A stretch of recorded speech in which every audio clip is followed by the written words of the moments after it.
Anti-abortion activists gathered on the National Mall today for the annual March for Life. It was the first time the march has been held since the Supreme Court overturned Roe v. Wade, ending the constitutional right to an abortion.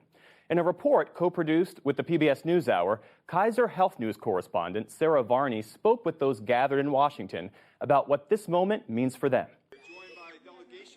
Today in the nation's capital, anti-abortion activists celebrated an achievement decades in the making. This year is different. We have overturned Roe v. Wade with the Mississippi Dobbs case. We have done that.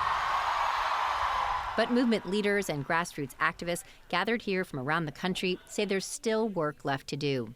Christine Miller is from Texas, where abortion is illegal. We've got to take this fight more to people and to people's hearts.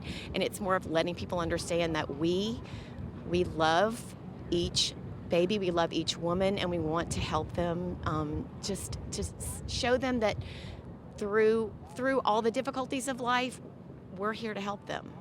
So would you like to see a federal ban on abortion in the U.S.? Absolutely, we'd like to see a federal ban, yes.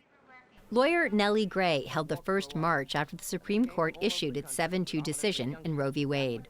The reason I'm here is because babies are being killed in our hospitals and clinics. I can't tolerate it. America can't tolerate it. Since then, church groups and conservative Christian organizations have fueled the movement. For many, religious beliefs inspired them to get involved. Trinity Wicker is a senior at Louisiana State University in Baton Rouge. She's part of a group of students who traveled here from Louisiana, where women are not allowed to terminate a pregnancy, even in cases of rape or incest. Wicker has spent this week in Washington, D.C., gearing up for today's march. The NewsHour caught up with Wicker yesterday on the National Mall. As a young person, help us understand why you're invested in this movement. Well, I believe that God is the creator of life and no human should be able to dictate whether someone should or should not live or have a chance at living. In a movement that is largely white, Wicker says she wants to reach other black women. Just let them know that, it's not the right way, it's not the right decision, and I think once we inform them more about that, my peers as well, I think that the movement can go a long way.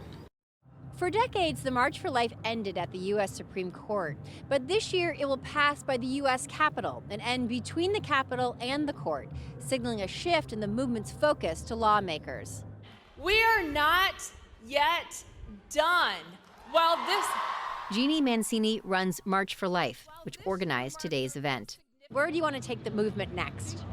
Well, to begin with, it's a moment to celebrate for the pro-life movement that Roe was overturned. So just to stop and to take a step back and to think about all the things that led to this moment. So that's very important for today.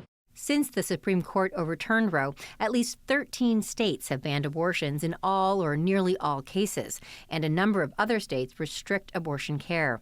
Across the country, abortion supporters are challenging abortion bans in state courts. There's active litigation in 14 states.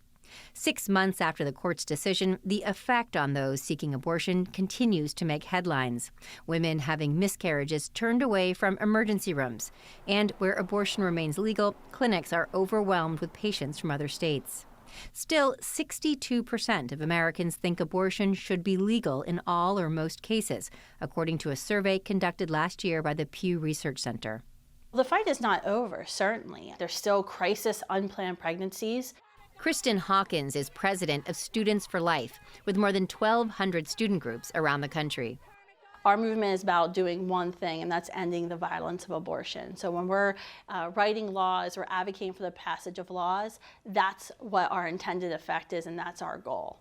And is the goal, too, to establish fetal rights nationally? Absolutely. I mean, the movement has always been clear that we, philosophically, there is no difference, morally, there is no difference between the fetus, the embryo, the zygote, whatever you want to call the child in the womb, to the person you are today. And both have an equal right to life.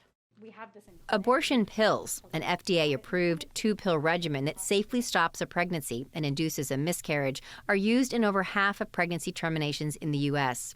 The pills are illegal in states like Texas, and Hawkins wants elected officials to crack down. So would the idea be that a state like Texas would somehow prevent the medication abortion pills from coming into the state? Absolutely. We've been meeting with state attorneys generals about this, talking about how state officials, how state office holders can hold these companies accountable to stop the distribution of these dangerous drugs in their states.